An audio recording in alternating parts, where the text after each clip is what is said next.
Hello everyone and welcome to the next episode of Art Side of Life, where I chat with inspiring artists 5 days a week. My name is Eva and my guest today is Raul Trevino, and you will learn about how to start and succeed as a full-time comic author and illustrator. The first steps that I did was overlapping my work that paid the bills with my passion. Because once you kill your passion, there's no way back. There is no return. Raul is a comic book writer and illustrator originally from Monterrey, Mexico, now based in Chiba, Japan. He has been making comics for the last 15 years, and his specialty is to create fun worlds full of adventure, and he wants to have a dialogue with his audience through his stories. Raul also worked as a colorist for Marvel, DC, Dark Horse, and European publishers such as Humanoids, Glenat, and Norma Editorial. He also won several national and international awards and nominations. Latest in 2014, where he got awarded with the Best Writer for his manga Thinkers of the Wasteland, which also won Best Graphic Novel and Utsi Vargas Awards for Mexico's Best Comics. Raul also collaborates with other writers. Latest collaboration was with the writer Justin Jordan on Sombra and 4-issue miniseries published by Boom Studios. Also, he collaborated with John Stork on the webcomic Toombusters, and he is currently working on his new comic Live Forever. So please welcome Raul Trevino, and let's get to the interview. Welcome everyone to the next episode of Art Side of Life, and I'm super happy to have Raul here. Hi! Hey, hello. Thank you so much. I'm super happy that you took time from your busy schedule and joined us here and share your artistic story. Well, no, thanks to you, all your efforts you are doing for spreading the word of other artists. And it's really, really nice from you to do these kind of things. Thank you so much. Oh, thank you. I mean, I'm super happy that people enjoy it and it can bring some value to someone who wants to learn and or just design their artistic life. And let's start directly with your background, and maybe you can tell us a bit more about how was it to move to different country, and why you actually moved, and maybe just with were first creative outlets when you were a child. Okay, well, the reason I moved to Japan, it was because my wife is Japanese. And after living in Mexico for 2 years together, at the end we decided to come here to live and develop our lives. So the reasons were, there's a bunch of reasons. Is merely the lifestyle of our marriage is more relaxed, is better. She can move around by herself. In Mexico, we had some limitations, insecurity issues, or different kind of lifestyle. So I'm here, it's a country full of creativity, innovation, technology, tradition that is nourishing my life, and making me feel inspired. So it's really, I live in Chiba, so it's like 1.5 hours from Tokyo. And I just spent 1.5 hours to go in Tokyo, and then I return inspired. It's like, wow, it's like a magnificent city. It's like I heard it's like 5 times New York. So it's like really wow. It's in some point it could be overwhelming, but it's really, really inspirational. Do you have a favorite part of Tokyo? Well, I have a bunch. There's a lot of places. Shinjuku is fun.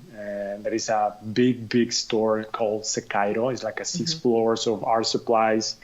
It's like a Disneyland for me. So, but there is Shibuya. It depends on your taste. Akihabara, of course, is just full of technology, manga. But there is really beautiful places to visit here around, and for all kind of tastes. Yeah, so you have all the resources to cool tools like pens and inks and all of the Japanese stuff. Yeah. Yeah, because sometimes I was working in Mexico, I need ink, which is white, or I need to wait 1 week to get it. No, right now I just cross the avenue and there's a place to get it, and then okay, cool. It's really super fun discovering tools. Yeah, because their shops are so giant with so many tools, right? Wow, it's amazing. It's I dare to say each month you can discover a new tool. Oh, Like really?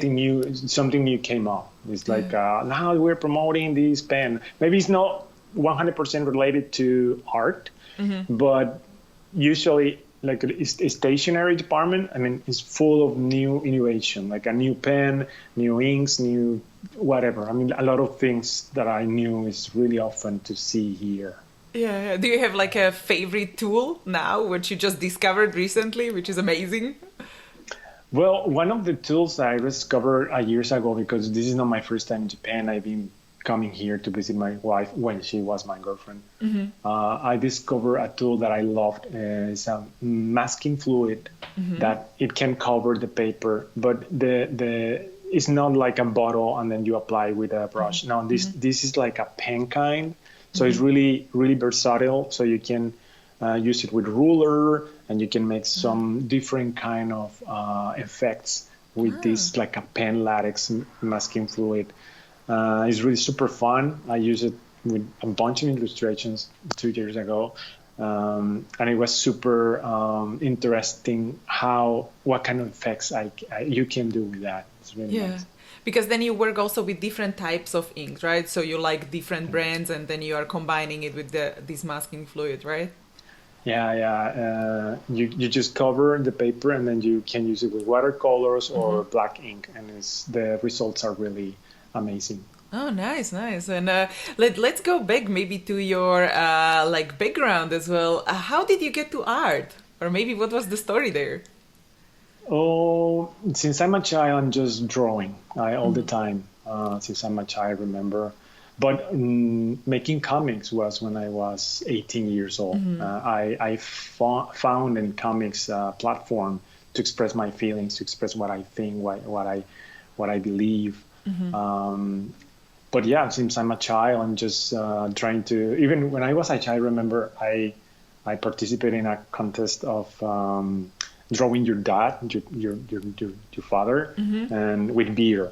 So if you win the contest, you can get as a prize like a shaver, like a brown shaver, like electric shaver, and I won it. Like oh my gosh, it was really encouraging me a lot. Those kind of things.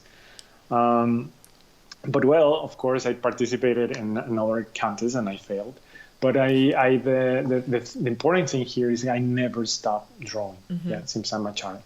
And did you practice every day or did you have like periods where you didn't draw? Every day, every day is well. When I couldn't draw, when I broke my arm, I was riding a motorcycle, and I stopped drawing for 40 days, and it was like a hell for me because 40 days with the arm full of, I mean, you cannot move, and you have to go to rehabilitation, and it was really hell. But then later, I recharged my energy to create more. So it's like I was craving for draw and create something that once I get healed, I got better, I just started doing it. So without no stop. Like, did you write like down the ideas, what you want to draw when your hand will be okay again? yeah, I had a lot of ideas in that moment. I just I learned to write with my left hand because that was the requirement at school. I mean, the school told me, okay, you broke your arm, but you have to keep going. So yeah, okay. So I learned writing with left hand in that time. Right now, maybe I'm gonna be a disaster, but in that time I needed to do it by necessity. And how did you choose the school to study? What was the decision process when you were just like, growing up, like, oh, should I study on this school, or like following your artistic passion? It's always always looking for artistic schools or in that time, I mean, I'm coming from the north of Mexico, is Monterrey as a city, and there is really no choices, not so many choices. The artistic field is really in that time was worse. It was you don't have so many options to study art because Monterrey is a city where it's an industrial city. So a lot of factories, a lot of people loves to work. People work hard, but it's nothing related to art. It's just like a big necessity. That kind of things were against me, right? Like I cannot make progress, or I cannot. Oh, people don't believe in me, family, friends, whatever. That was one of the challenges I faced, like proving that I can live doing this. So I just chose graphic designer, and I graduated from there. And I was planning, okay, but in my university, I discovered comics. So I was like, I wanna do these comics. I wanna do comics. And then I talked with my parents. I said, okay, I graduated from school. I got the diploma you wanted. So let me have 1 year doing comics, practicing comics. So I can live doing that. So I can ask for a job in Marvel, DC. I wanna draw comics. Would you let me do it? No. Go out for work. Oh, Jesus. So I needed to go out for work. So it was really hard. So I overlapped my studies and then my work at that time as a graphic designer with the desire to draw comics, to make comics. So I was working maybe 8 hours at work, and then arriving at home working 4 to 6 or 8 hours more. So I just cut all the social life. I was just focusing on, I really want to do comics. I really want to do this. I want to prove it can be possible. So, and then another of the challenges was the language. So I needed to learn English, because I knew if I want to get a job, I need to speak English. So it was like, oh, Jesus. When I was a child, I studied, but when you're a child, like, whatever. It's like, no. Animation, anime. And then you are like, I don't care about study, right? So then I really regret, like, oh, Jesus, my dream is stuck with this. I mean, I didn't study at the time that I needed.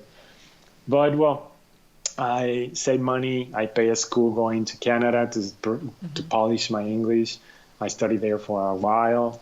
And then until I reached my dream. So that's a little of my background. Yeah, but it's amazing because then, so as you mentioned, you did like a graphic design jobs, like designing logos or like company leaflets or something like that during the day at the time, because that was easier maybe to find that other animation, because there was not much animation, as you mentioned. And then working in the evenings on your own stuff. Did you already work on your stories at the time, or it was more just learning how to pose a character or like other, perspective and these kind of learnings? Yeah, since the beginning, when I got into comics, I was wishing to tell my stories, like creating my own characters. But at some point, I discovered that it was a really hard field. I mean, that it was going to be a really hard path, because it's my own characters. Nobody knows them.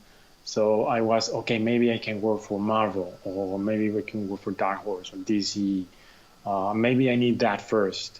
So I was never, I mean, in that time, I was thinking that could be the right path, right? Yeah. So, yeah. And how was it to find the first jobs within the comic industry or gaming industry? Did you prepare portfolios or you send it out? Or what would you advise young people to do now, like just to follow their dream? Oh, well, it's because, well, it depends. What do they want to do? I mean, I can talk to you about being an author, comic author, because I never submitted any kind of portfolio to any animation company. Yeah. Well, just one time, when the first time that I went to CTN, I just signed up for a portfolio review for animation studio in Canada. They revised my portfolio and happened the interview. Was really nice people. I didn't get a job there, but they were interested to work with me as a freelancer. But nothing happened. But I never work in any company, as it's really difficult for me at some point right now, especially to do something for someone else. I mean, I've been working on my own stuff for years, more than 10 years, almost 15 years, that at this point is like, I don't know if I don't know if I'm interested to work in a studio. I Yeah. can maybe be maybe I don't know art director, or I don't know, but I'm being getting used to do my own stuff. That is really difficult for me right now to give advice on how to make in that field, because I don't have a zero experience. I have zero experience in that field, but I can say how to try to live doing what you love, right? Which is my case, a comic author, and I live 100% doing this. So it's just like the first steps that I did was overlapping my work that paid the bills with my passion, because something really important here is I discovered in that time, if I dare or I risk myself to trying to fully work doing my own stuff since the beginning, I may kill my passion because it didn't work. So I could make a big mistake trying to live doing what I like, what I love. I mean, risking, you have a lot of things to lose if you cannot make it, because once you kill your passion, there's no way back. There is no return. You kill your passion, it's dead, it's gone. So a lot of people is like, oh, I tried to be an artist, I couldn't, and I quit, and that's the story. Those a lot of sad stories are about that. Like they tried to do it, but they couldn't make it because they were believing they could live doing it.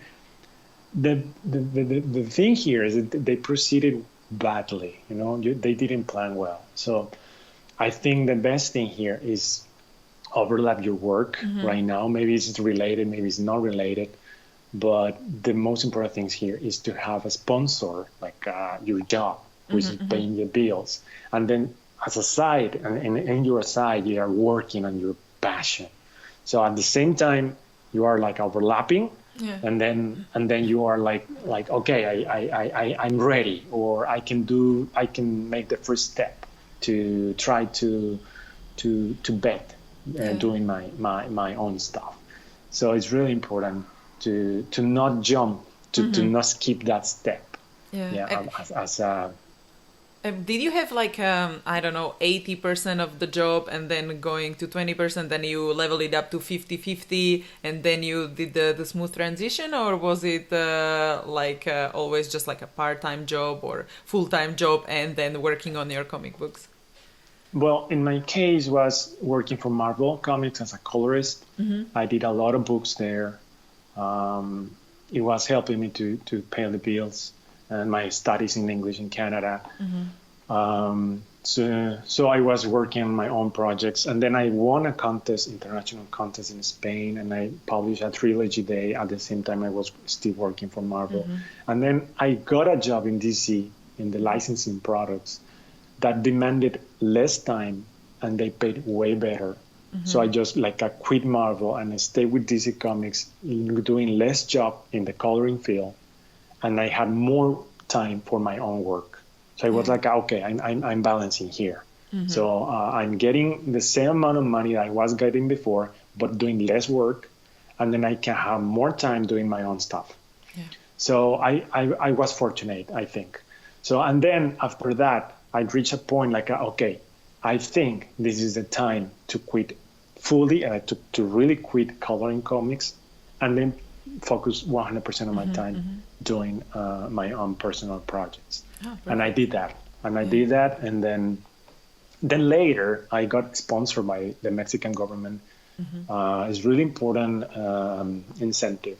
It's a 3 years deal, and they give you money for doing what you like. I mean, but you have to prove you're a professional. You have awards. You have been doing this for years. There is this help from the government is when you are more than 35 years old. So once I proved that I was working hard, that I got some awards and nominations, that I've been doing this for years, and then this is my field, they approve me and they give me this incentivation. So I'm receiving this money from them monthly. And then plus that, my current project, I gonna publish it with a company which is publishing comics in internet, and they're gonna pay me monthly, a monthly base fee. I mean, and I'm gonna get two sources of incomes. So Perfect. it's like everything is related to what I'm doing right now. Yeah. My own personal projects, and I would like to use this time to just focus 100% of the time on my own stuff. So to keep going doing it as the day that I am gonna die. I mean, it's something that I wish I could do. Just creative freedom is my goal. Like having having all the time this creative freedom, which is really important for me, really matters. It's a big thing for me, like having creative freedom to do whatever I want. Yeah. And when you mentioned, like this sponsorship or like different types of income, what is your experience in finding new sponsors or new paid projects? So to level up your, like passion and paid projects. Okay, in the first case of getting this help from the government was every year they throw to the public this call. So they are calling professionals, artists, and painters, and dancers, and filmmakers, all the expression, all the art expression fields and work and jobs. So you apply. You said, okay, I'm whatever is your name. This is my background, and this is my project, and here it is. And then you wait for a couple of months, and they say they give you or they not. Usually they just contact you if they give it to you, right? Yeah. So everything is about internet. Be aware. Like when is released, when they release this calling. Okay. And then the other part of my incomes from this what I'm doing, my personal projects, comes with attending to conventions. So because I learned later that the way to make it in this career is not just staying at home drawing and doing your own stuff and forget about the world. You have to go out. So 50% is just working on your stuff, and the other 50% are contacts. So you have to go out. And then as a Mexican, it was really difficult for me going to conventions because the dollar is more expensive. Also, the culture in some way. And also, nobody knows me. It's like, well, I color comics for Marvel, but nobody cares. You're just a colorist. So I was like, well, that's my case. I was like, I didn't have a recognition with that. So it's just like, okay, I'm a newbie here. I'm the rookie here. I'm nobody. So, but I have to try. So I decided to invest attending to conventions. And there you have a lot of contacts. You make a lot of contacts. Yeah. Because honestly, and maybe it doesn't look like, but I'm really shy. I'm really introverted. So it is really challenging for me to approach to someone to ask something, especially editor. It's like, I'm really, really, oh my gosh, how can I don't want to bother. I don't want to hear things that I'm just looking for an opportunity job. Like, I'm really like, oh my. So what is the best way to do it? Just show my work on the table and receive people and talk to them. Yeah. So I did that because for me, what's really like easy, It's like, okay, I pay for a table. I show my work. And I'm here. If you are interested, I'm here to welcome you, Yeah. So a lot of editors are going around, and I met a lot of editors like that. And I got a lot of commissions like that, a lot of jobs like that. So it's really important to attend to conventions. Ah, that's a great advice. And that's the thing. It worked for me. I met these editors who believed in me, and then they gave me a work. And then I make contacts to sell my own projects or, agents or whatever. It's really important to go out. So that's the way. Yeah. But it's a really interesting insight that, it's hard to just approach someone. And if you are more introverted, it's like, hi, here am I. But if you have a table, you are there and people come to you. So that's really good advice. And can you mention some of the conventions which you attend? And we talked about it a bit more for the recording. And so maybe also what was the first one you visited? Well, the first one, I think I was WonderCon, Mm-hmm. the first one, and then I attended to C2E2 in Chicago, Mm-hmm. CTN as well in Burbank. This year I'm going DesignerCon in November. I also attended to New York Comic Con, which was amazing, really amazing. A lot of people, a lot of contacts, really nice event. All of them are really nice events, but New York is really Mm-hmm. big. And you had the table on Um, that one as well? On New York Comic Con? yeah, yeah, and Yeah? Addis LA. Mm-hmm. I've been attending on all these events as an Okay. exhibitor, Mm-hmm. um, and I think that's all. And Mexico City as well. Yeah, Ah, La perfect. Mole, the Conque, which are the big ones. Um, yeah, but mostly United States. I've been attending, And do you and go? well, Sorry. I'm sorry. I'm attending to Japan also. I'm in two events in comic conventions. Tokyo Comic Con Mm-hmm. is my first time, so it's going to be really interesting to see how it's going there. So it is my first time. Yeah, yeah, because that's what I wanted to ask as well. Just if you are doing for exhibitions also in Japan. And Hmm. so these are actually most of them in Japanese. I would so how do you plan to communicate with people? How is your Japanese? Well, my Japanese sucks really bad.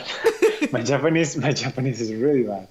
I'm learning, but no, I need to work hard on that part of my on that aspect. But my wife is so Japanese. Um, she's working more like an agent Mm-hmm, kind. mm-hmm, mm-hmm. So she applied for me. She called the people like are representing me, Mm-hmm, mm-hmm. um, and that's way easier to do. But even I mean, Tokyo Comic Con has English applying form, and I think Kaigan Manga Fest as well. I'm not sure, but they have like an English submissions. Mm-hmm. Before they didn't. It was way impossible to do it if you don't speak Japanese because all the rules are in Japanese. Yeah. And when I tried that time, my wife told me, no, it says there if you don't speak Japanese, you cannot apply Mm-hmm. because if you don't speak Japanese, that means you cannot read the rules, and if you cannot read the rules, you cannot follow the rules. Yeah. So it's like you cannot apply. But then they seems like they translating them at least some of events Mm-hmm. to English, so it can be reachable for internationally. Yeah. So more people can apply there as international artists.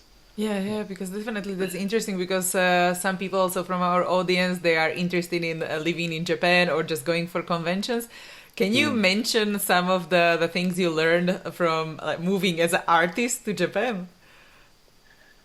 Um, well, something that I learned was that I haven't met a lot of Japanese artists, Mm-hmm. just a couple. And I was really surprised to know that they were complaining about the rates, like they're Mm-hmm. really bad. Mm-hmm.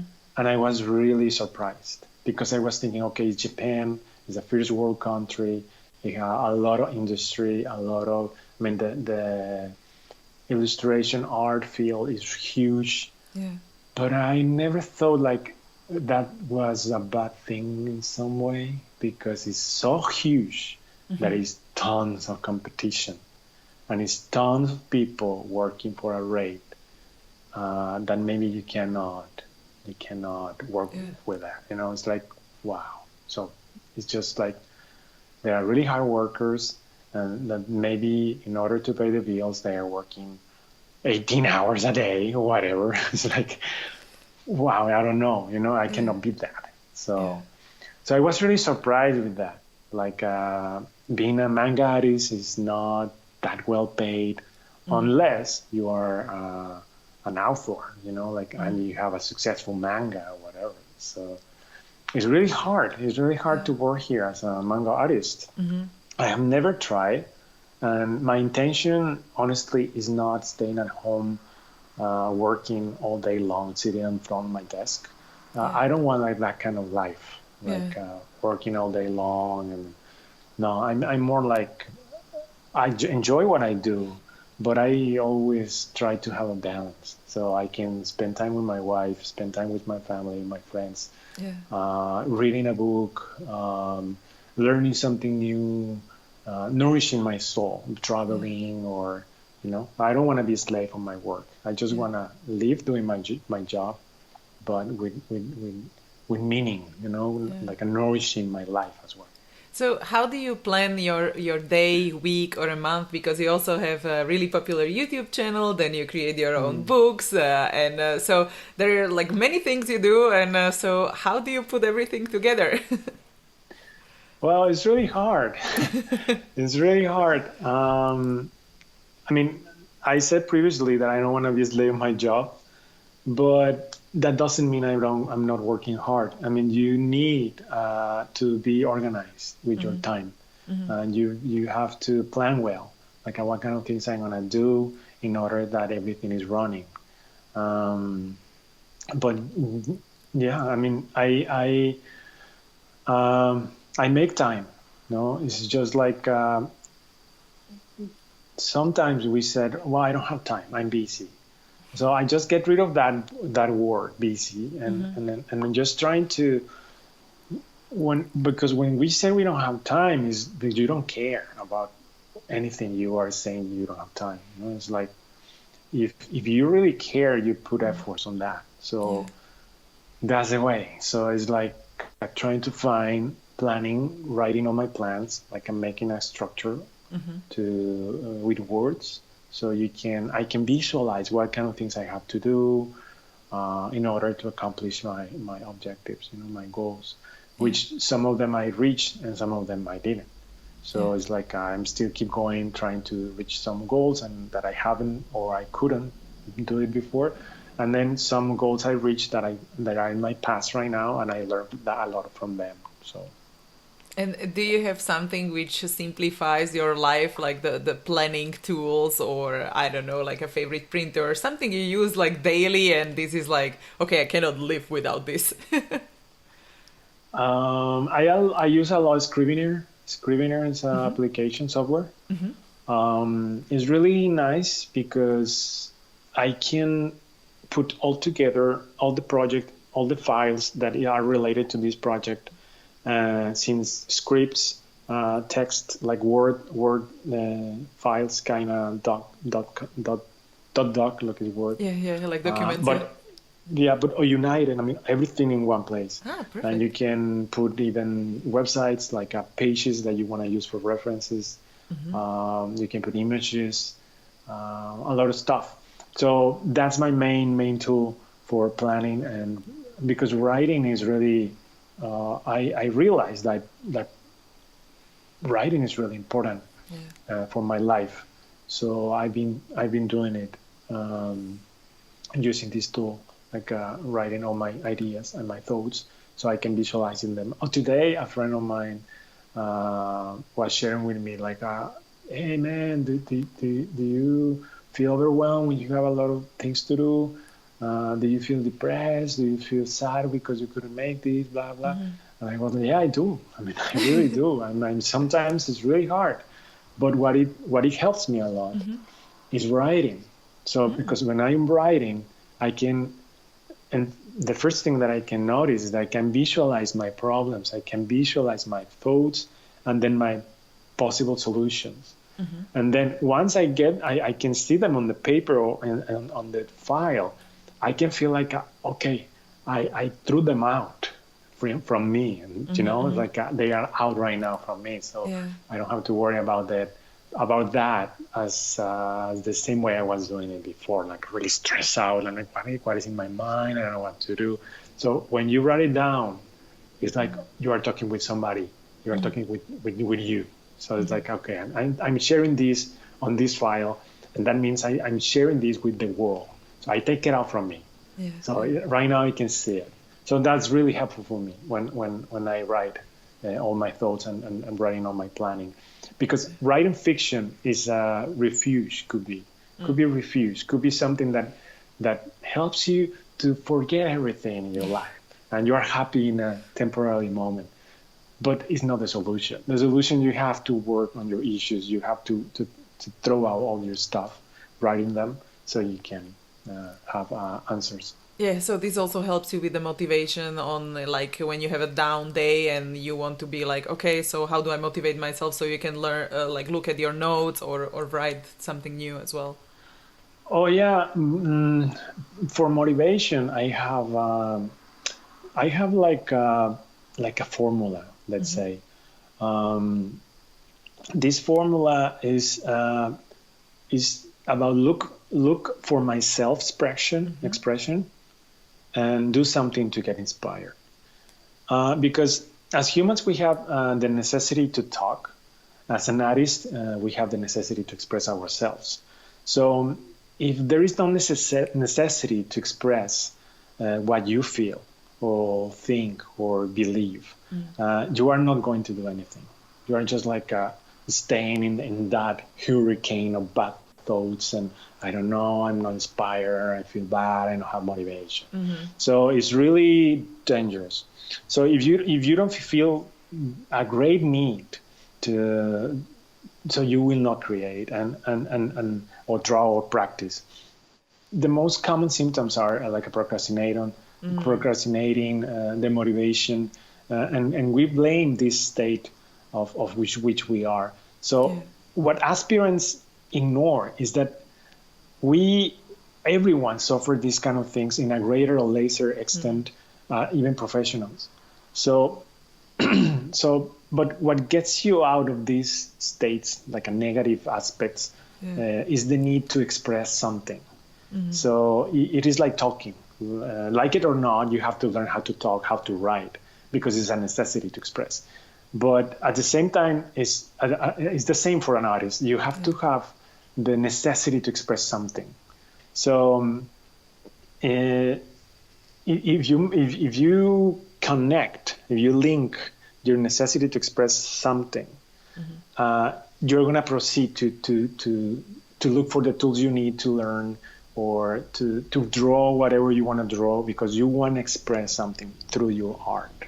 And it's something I've been learning for years is like inspiration is not the source of the doing. So is the root of doing is something is in the doing itself. For example, you read a book and you watch a movie and you feel inspired. You read a book and you feel inspired. You watch videos like these with the artists you admire and you feel inspired. Biographies, you read a biography and you feel inspired. What was before getting inspired? Before was doing something. What you was doing? Watching a video, reading a book. So you have to, with this formula, like just trying to connect what you want to express and then connect that on doing something. Okay, I read books usually every day because that's the main source of inspiration for me. So if I'm not reading a book, I feel like, I didn't have any ideas today. It's just like it's really important for me to consume something to spark an idea. Like okay, I would like to express something like this. So it's the main source is the necessity to express something. And do you have like a favorite books you read maybe over or something you would recommend to as an inspiration? Well, I read fiction and non-fiction. Right now, I'm reading a story, the Peculiars story. I don't know. It's because I'm reading in Spanish, but right now I don't know exactly the name in English. But it's this movie about the Peculiars children. But it's not the movie itself. It's another book that the same author did about short tales about these peculiar children, and it's really fun. It's interesting. Some of them are really surprising and really interesting. Also, a documentary that I saw was The Minimalist, and it's really I connect with them a lot because a long time ago I used to be really practical. I used to be trying to do simple things in an effective way.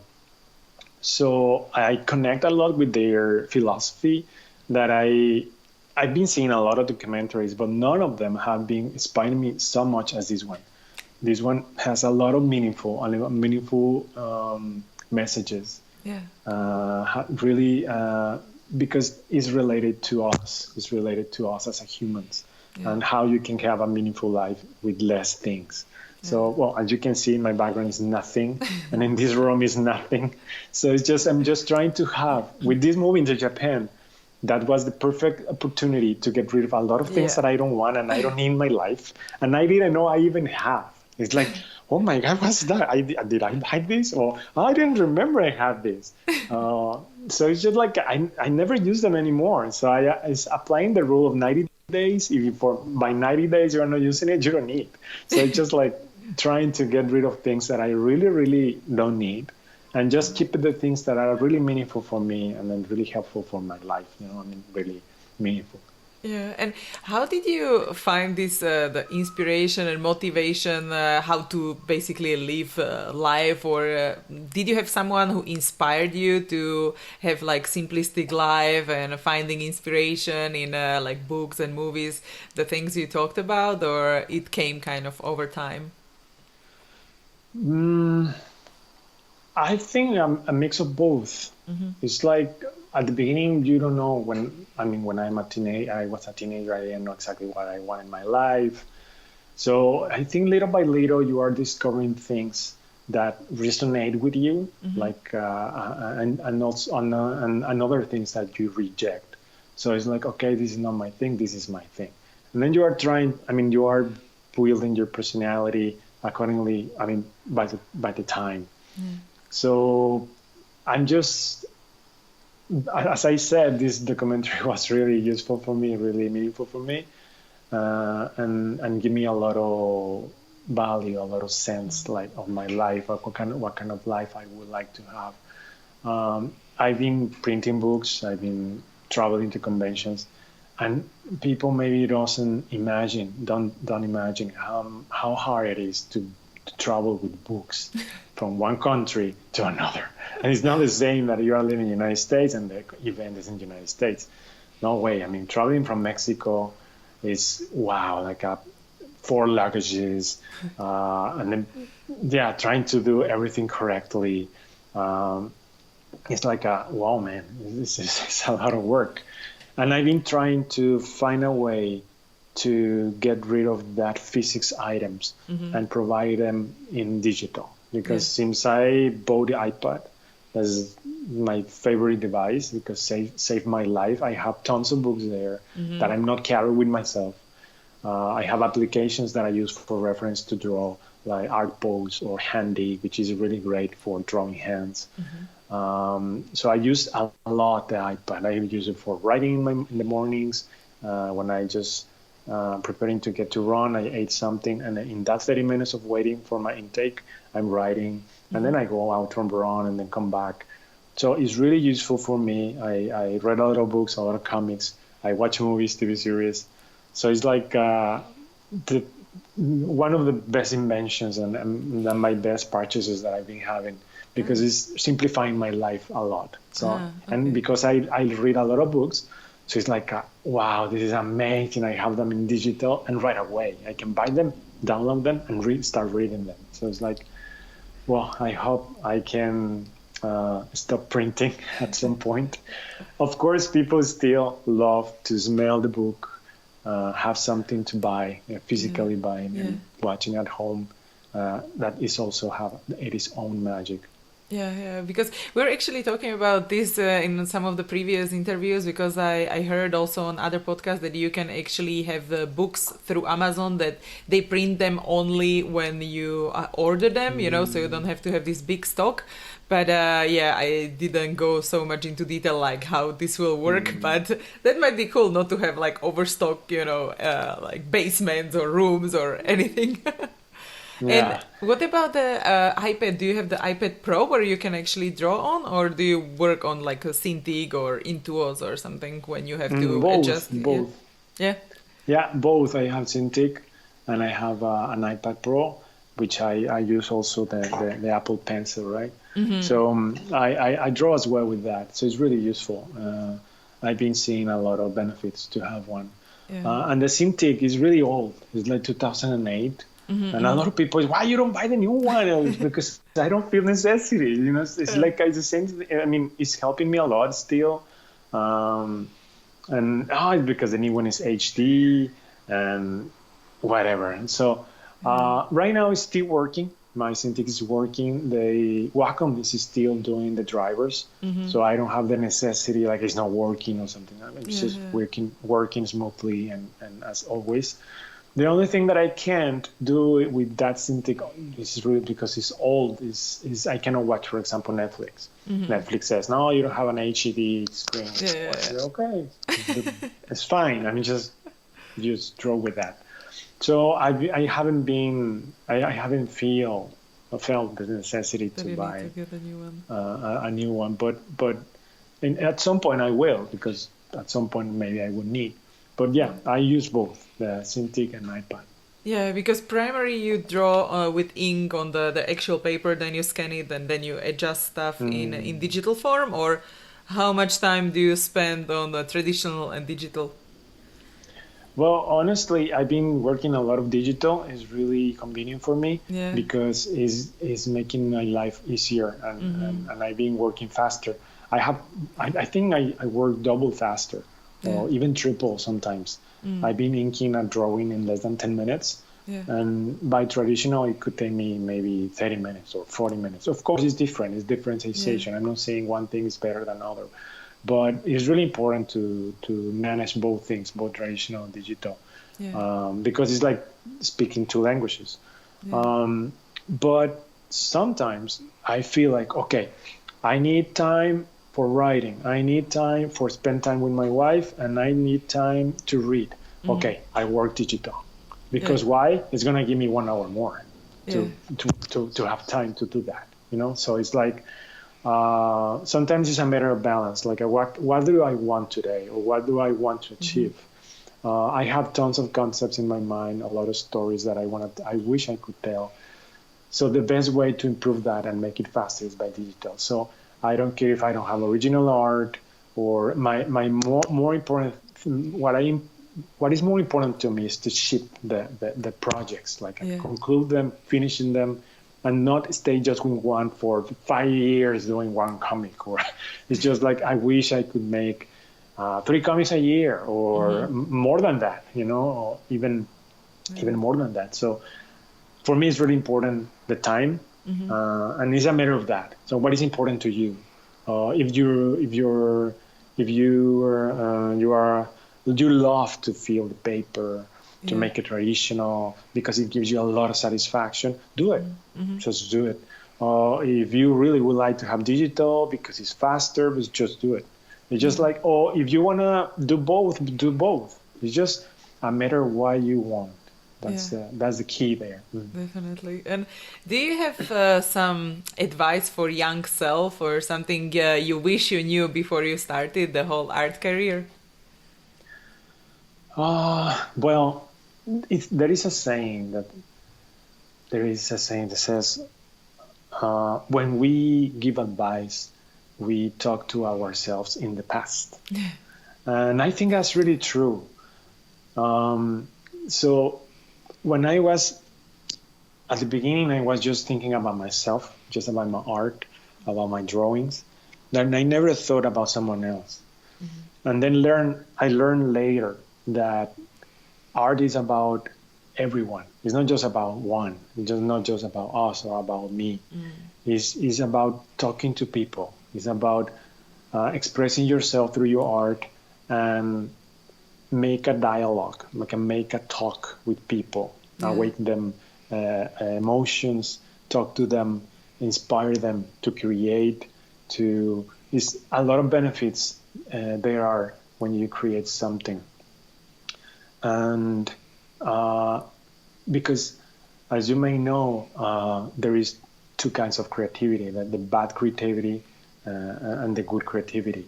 So I know a person in my city who helped a lot of children who live in really poor condition, and they passed through really hard times with families. They were beaten or whatever. And this guy taught them how to create, how to draw, how to make silkscreen T-shirts, and it was really important for them to guide them to the good creativity, because everyone has creativity, and so instead of using their creativity to make bad things, they were using their creativity to do good things.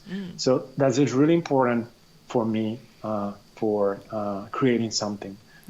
Thinking about me as express myself and dialogue with people, so we can have an exchange, a value exchange there. So it's really important. So I would say to me in that time, like think about others, not just about you. It's really important to be like that, because otherwise you are selfish. You are just thinking about yourself, and you're doing just about for you, and it's not bringing you to anywhere if you keep that mindset. So it's the art is like for everyone. It's important. And have you ever received like also the worst advice, or if you can consider this as a good advice, also think about others? And what do you see as a bad advice maybe around like young artists or creators are getting, or if you had ever like bad advice?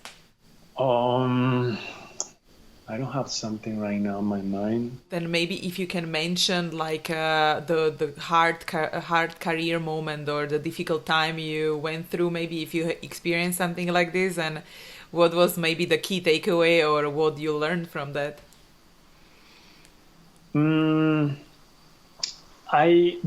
Something that I learned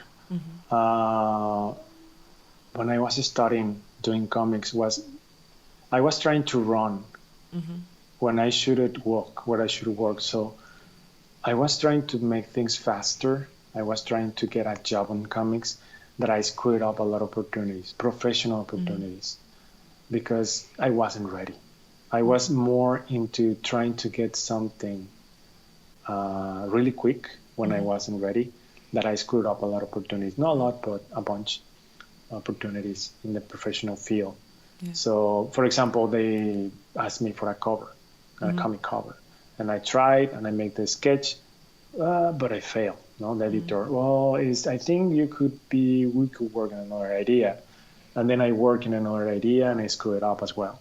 So I was like, it's really difficult to know. In that, I think, because some people ask me, when do you think I'm ready? And that's a really difficult question to answer, because sometimes you can say, okay, you're going to be ready when you feel you're ready, but maybe it's not. So, because in that time, I thought I was ready. So I was like, no, I'm ready. I draw well. So I was like a blind. I was like, and I screwed it up. But that helped me a lot later to realize that I wasn't good at that time and I needed to work harder. So I was like, okay, I need to keep going, and I'm not going to ask for a job for the next years. I'm going to work on this really hard. And that's the way I went out from that time in my life. So to take time to actually strengthen the fundamentals and all of the things you need to like light and color and just process in general. Perfect. Especially drawing, because coloring I was doing it professionally, but drawing I wasn't ready. So I in my early years, it's just like I screwed it up, and I feel like I screwed up those opportunities. Then later they came up and they got jobs, but that time was really hard for me, realizing that I wasn't ready. Yeah, definitely, because we want to do it right away, and it just takes sometimes years, and then it's like, no, why not yet? Sometimes we complain that we don't have opportunities, and sometimes we have opportunities and we screw it up. So. And maybe let's talk about the future and like maybe future opportunities, and where would you see yourself in like 5 to 10 years? What would be your dream scenario? Well, do what I love and be able to help others to do the same. That could be my best. Just keep doing what I love with creative freedom and teach others how to make it. Oh, perfect. And my last question would be about far, far future. And what would you like to be remembered for in like 100 years?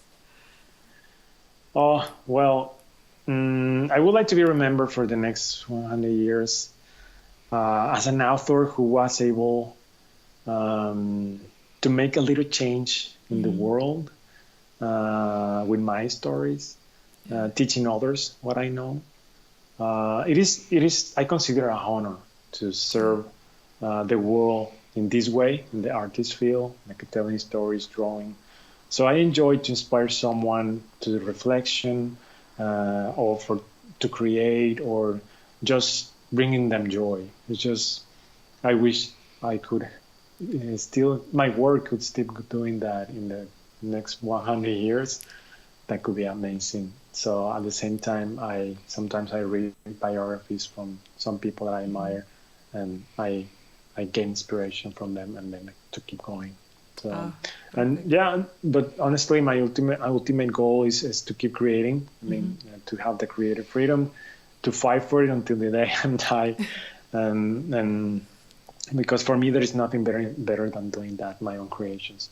So I wish I could keep that in my life, and help others and teach others how to do it, because it's really hard, and it's important for us as creators to share what we know. Yeah, definitely. And thank you so much again for being here. It was so inspirational. And maybe before we say goodbye, you can share last piece of advice or key takeaway, and then we'll finish. Okay. Well, I think the best advice that I can share is be sure that what you are making today is helping you to reach your dreams. I mean, all the efforts that you are doing right now are placing you closer to your ultimate goal, because otherwise we are losing time. And well, I have a kind of slogan in my website that says, "Time passes like thunder. Let's create." And I think it's really important to be aware of our time, where we are putting our efforts. Yeah, perfect, definitely. And I totally agree. And thank you so much again for taking time and joining us here. It was my pleasure. Oh, thank you so much. And thanks everyone for joining, and see you in the next episode. Bye. Hey guys, if you enjoyed this video, don't forget to give it a thumbs up and let me know in comments. Also, please subscribe to my channel for more videos, because I post new interview every single workday. You can also find the resources mentioned in this episode at artsideoflife.com. Just type a guest name in the search bar. There is also a little freebie waiting for you, so go check it out. If you want to listen to the interviews on the go, make sure to check out the podcast episodes at artsideoflife.com/podcast. Thank you so much for watching. I really appreciate you, and don't forget to inspire each other. I will see you guys in the next episode.